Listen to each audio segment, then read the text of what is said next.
नमस्कार साथियों, अगर आप भी बिहार डीएलएड की तैयारी कर रहे हैं तो ये वीडियो आपके लिए बेहद ज़रूरी है। आज के सेशन में हम लोग साइंस के ऐसे टॉप 50 एमसीक्यूज देखने वाले हैं जो आपके डीएलएड के एग्जाम में कई वर्षों से रिपीट किया जा रहा है। तो चलिए बिना देर के करते वीडियो का स्टार्ट। बिल्कुल ही टॉप लेवल का क्वेश्चन है दोस्त। देखिए यहाँ पे आज का जो हमारा पहला प्रश्न है कि पानी में सबसे अच्छा चालक कौन सा होता है। क्या पानी में जो सबसे अच्छा चालक होती है वो कौन सी होती है? तो नमक मिलाकर पानी होती है। क्या होती है? नमक में पानी मिला दिया जाता है, वही सबसे अच्छा चालक होती है। इस बात को यहाँ पे याद रखिएगा, जो आप यहाँ पे दूसरा ऑप्शन में देख पा रहे होंगे दोस्त। फिर यहाँ पे देखिए क्या बोल रही है। क्वेश्चन नंबर 2 है कि मस्तिष्क का कौन सा भाग जो है वो संतुलन और चाल को नियंत्रित करता है। बिल्कुल ही मोस्ट इंपॉर्टेंट क्वेश्चन है दोस्त कि मस्तिष्क का ऐसा कौन सा भाग होता है जो संतुलन और चाल को नियंत्रित करता है। तो कौन सा भाग होता है दोस्त? तो इसका करेक्ट आंसर आपके यहाँ पे सी हो जाएगी, सेरिबैलम। क्या सेरिबैलम एक ऐसा भाग है जो मस्तिष्क का संतुलन और चाल को नियंत्रित करती है। इस बात को यहाँ पे याद रखिएगा। इसका करेक्ट आंसर आपके यहाँ पे सी हो जाएगी। और हाँ, अगर आपने अब तक मेरे चैनल को सब्सक्राइब नहीं किया दोस्त तो प्लीज़ चैनल को सब्सक्राइब करके चैनल से जुड़ जाइएगा। मेरे यूट्यूब चैनल पे जो है बिहार डीएलएड से रिलेटेड बिल्कुल ही टॉप लेवल का क्वेश्चन जो है अपलोडेड कराए जाते हैं और प्रीवियस ईयर का क्लास भी जो है स्टार्ट हो चुकी है। अगर आपने नहीं देखा तो मेरे यूट्यूब चैनल पे पढ़े, वहाँ जाकर आप लोग देख सकते हैं। यहाँ पे क्या बोल रहा है कि बल्ब में किस गैस का प्रयोग किया जाता है। क्या बल्ब में जो गैस का प्रयोग होती है वो कौन सी गैस की प्रयोग होती है? तो आपको मैं बता दूँ, वहाँ पे नाइट्रोजन और आर्गन की प्रयोग होती है। किसकी होती है? नाइट्रोजन और आर्गन की जो है यहाँ पे प्रयोग होती है। जिसको भी इसका आंसर पता होगा कमेंट में बताते चलेंगे। यहाँ पे टोटल हम लोग 50 एमसीक्यू देखने वाले हैं, जिसमें सब कितना सही कर पाते वो भी लास्ट में कमेंट में बताइएगा। और जिसका आंसर आपको पता होगा तो कमेंट में बताते चलेंगे। जैसे यहाँ पे प्रश्न है कि डीएनए की संरचना का मॉडल किसने दिया था। क्या डीएनए संरचना का जो मॉडल है वो किसने दिया था? कहने का मतलब है डीएनए की जो खोज है वो किसने किया था। तो आपको मैं बता दूं, डीएनए की जो खोज है वो आपके यहाँ पे वाटसन और क्रिक ने किया था। किसने किया था? वाटसन और क्रिक ने किया था। जो आप यहाँ पे दूसरा ऑप्शन है वाटसन और क्रिक देख पा रहे होंगे दोस्त।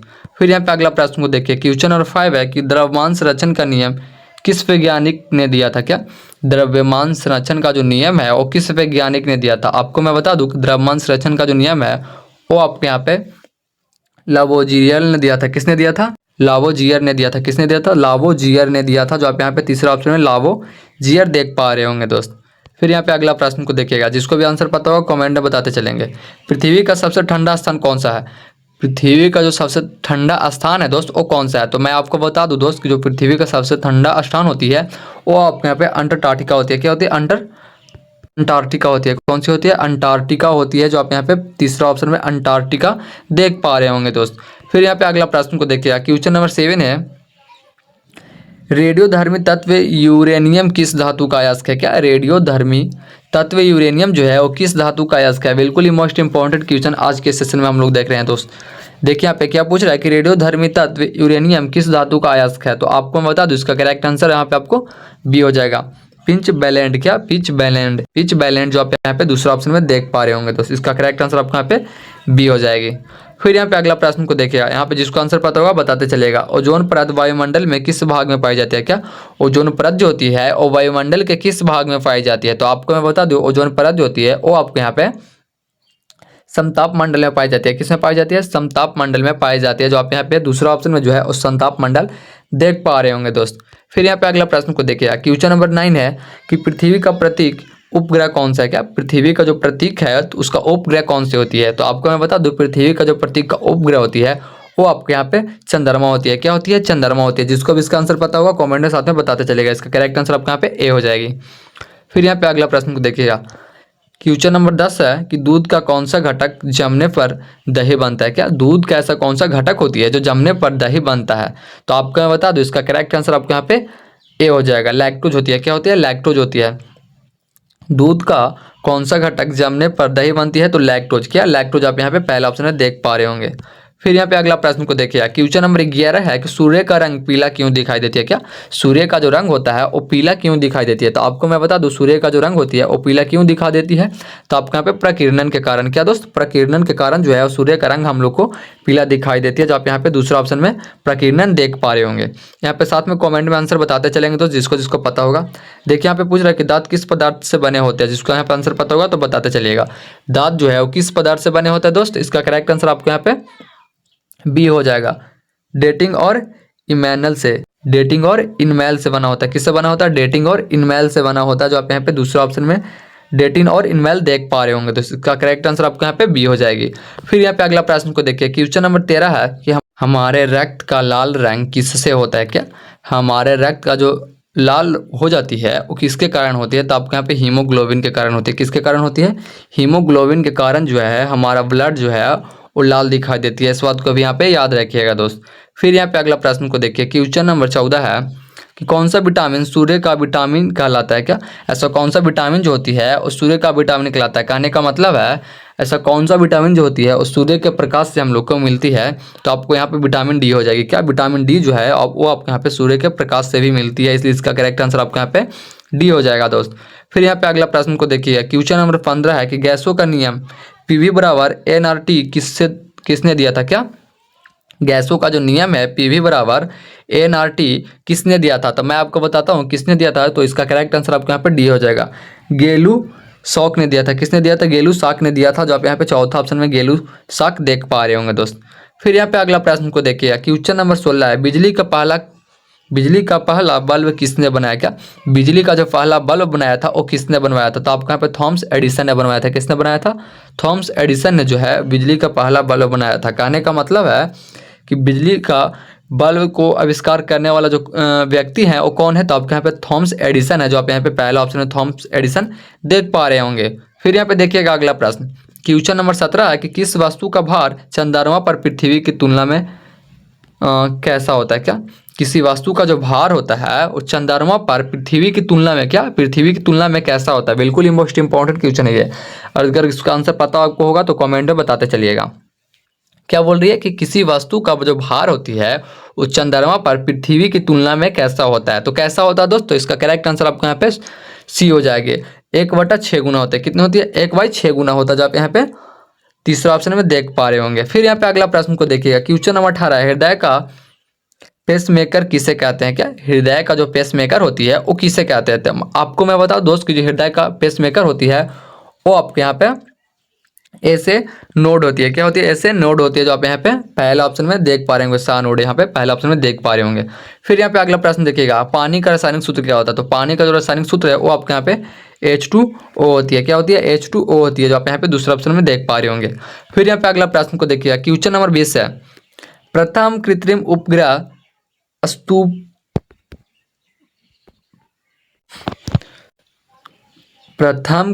उपग्रह स्पुतनिक 1 जो है वो किस देश ने प्रक्षेपित किया था? तो कौन सा देश ने प्रक्षेपित किया था दोस्तों? इसका करेक्ट आंसर आपको यहाँ पे 20 के बी हो जाएगा।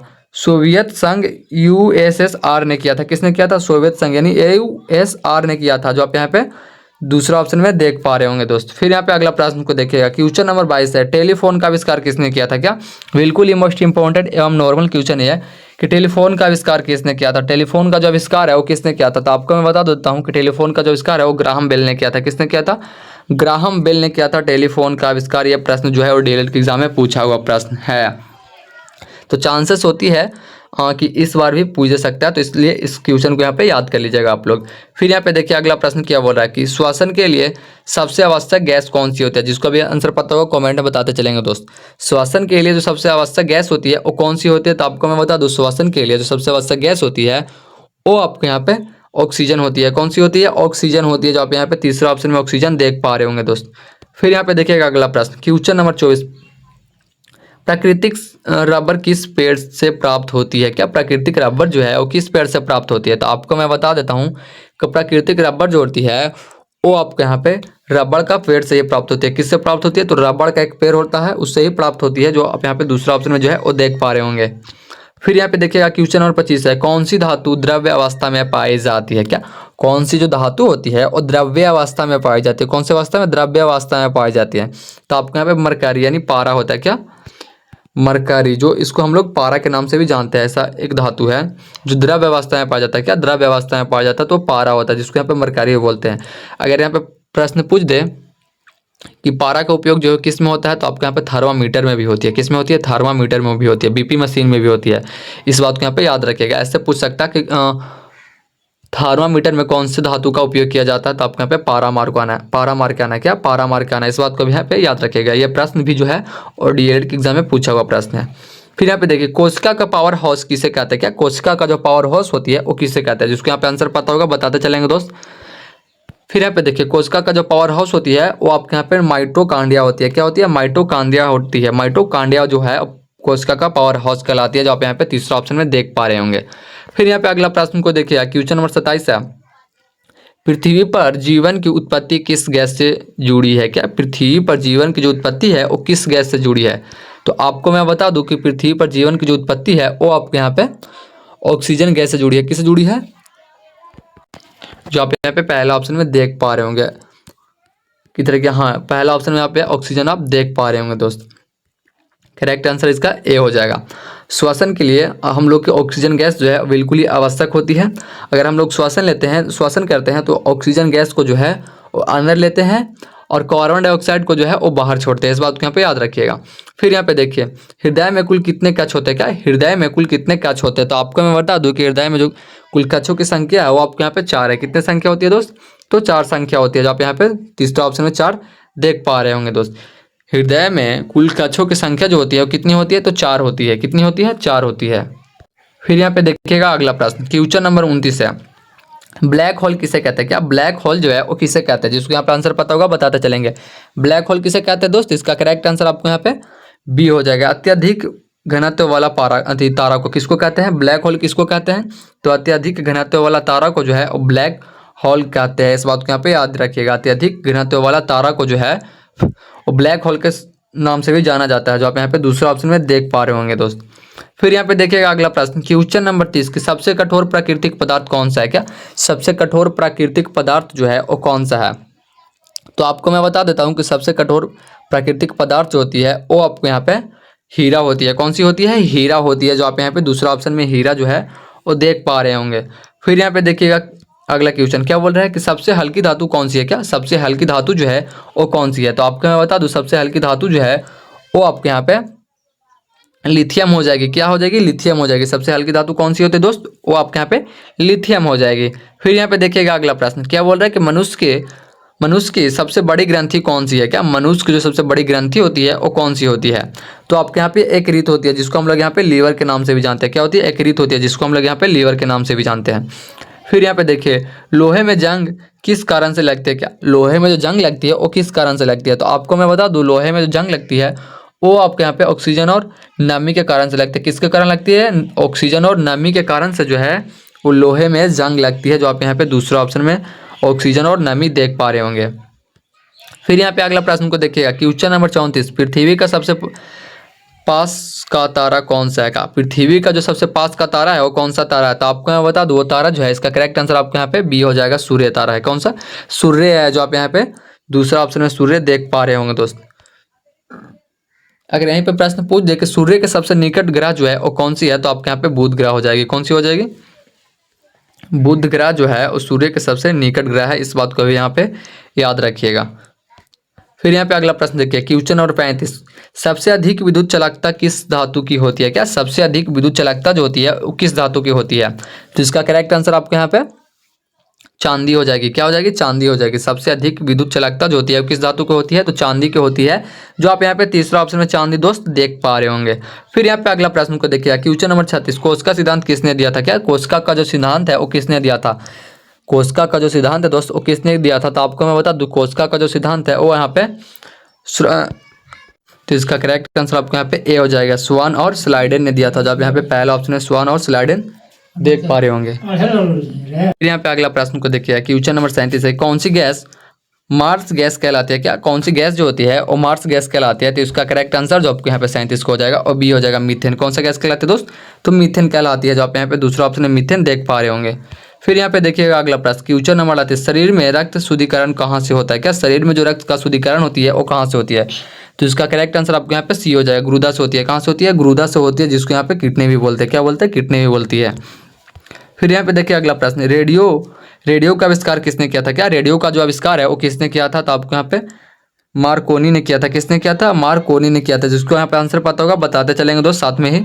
रेडियो का आविष्कार किसने किया था? तो मार्कोनी ने किया था। किसने किया था? मार्कोनी ने किया था। और लास्ट में आप कितना सही कर पाते वो भी कमेंट में बता दीजिएगा। फिर यहाँ पे देखिए प्रकाश संश्लेषण में कौन सी गैस जो है वो मुक्त होती है? क्या प्रकाश संश्लेषण में जो है वो कौन सी गैस मुक्त होती है? तो इसका करेक्ट आंसर आपको यहाँ पे ए हो जाएगी। कौन सी होती है? ऑक्सीजन होती है। क्या होती है? ऑक्सीजन होती है। प्रकाश संश्लेषण में कौन सी गैस जो है मुक्त होती है? तो इसका करेक्ट आंसर आपको यहाँ पे ए ऑक्सीजन हो जाएगी, जो आप यहाँ पे पहले ऑप्शन में देख पा रहे होंगे, ऑक्सीजन। फिर यहाँ पे अगला प्रश्न को देखिए, क्वेश्चन नंबर 41, सबसे तेज गति से चलने वाली तरंग कौन सी है? क्या सबसे तेज गति से चलने वाली तरंग है वो कौन सी है? तो इसका करेक्ट आंसर आपको यहाँ पे 41 के बी हो जाएगा, प्रकाश तरंग है। कौन सी है? प्रकाश तरंग है, जो आप यहाँ पे दूसरा ऑप्शन है प्रकाश तरंग जो है वो देख पा रहे होंगे। फिर यहाँ पे अगला प्रश्न देखिएगा, क्वेश्चन नंबर 42 है कि परमाणु बम किस सिद्धांत पर कार्य करता है? क्या परमाणु बम जो है वो किस सिद्धांत पर जो है वो कार्य करता है? तो आपको यहाँ पे विखंडन पे कार्य करती है। किस पे करती है? विखंडन पे कार्य करती है, जो आप यहाँ पे पहला ऑप्शन में जो है वो विखंडन देख पा रहे होंगे। फिर यहाँ पे देखिएगा अगला प्रश्न, क्वेश्चन नंबर 43, ग्रीन हाउस प्रभाव किस गैस अधिक होती है? क्या ग्रीन हाउस प्रभाव गैस जो है वो किस गैस से अधिक होती है? तो कौन से गैस से अधिक होती है दोस्त? तो आपके यहाँ पे कार्बन डाइऑक्साइड से होती है। किससे होती है? कार्बन डाइऑक्साइड से होती है, जो आप यहाँ पे तीसरा ऑप्शन में कार्बन डाइऑक्साइड देख पा रहे होंगे। फिर यहाँ पे क्वेश्चन नंबर 44 है कि सबसे भारी धातु जो होती है वो कौन सी होती है? बिल्कुल ही मोस्ट इंपॉर्टेंट क्वेश्चन है कि सबसे भारी धातु जो होती है वो कौन सी होती है? तो आपको मैं बता दूं कि सबसे भारी धातु जो होती है वो आपके यहाँ पे असीमियम होती है। क्या होती है? असीमियम होती है, जो आप यहाँ पे दूसरा ऑप्शन में देख पा रहे होंगे। फिर यहाँ पे देखिएगा अगला प्रश्न, क्वेश्चन नंबर 45, ध्वनि की गति सबसे अधिक किस माध्यम में होती है? क्या ध्वनि की जो गति होती है वो सबसे अधिक किस माध्यम में होती है? ध्वनि की जो गति होती है दोस्त वो सबसे अधिक किस माध्यम में होती है?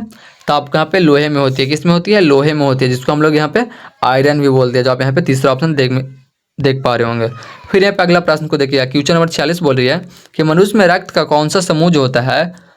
मनुष्य में रक्त ऐसा कौन सा समूह जो होता है यूनिवर्सल डोनर होता है? क्या होता है? यूनिवर्सल डोनर होता है। तो कौन कहलाता है दोस्त? इसका करेक्ट आंसर 46 का आपको यहाँ पे बी हो जाएगी, ओ नेगेटिव, जो आप यहाँ पे दूसरा ऑप्शन में जो ओ नेगेटिव देख पा रहे होंगे। ओ नेगेटिव जो होती है वो यूनिवर्सल डोनर कहलाती है। क्या कहलाती है? यूनिवर्सल डोनर कहलाती है। इस बात को यहाँ पे याद रखिएगा। फिर यहाँ पे प्रश्न को देखिए, क्वेश्चन नंबर 47, लाल रक्त कनिकाओं का जीवन काल कितना होता है? क्या लाल रक्त कनिकाएं होती है उसका जीवन काल कितना होता है दोस्त?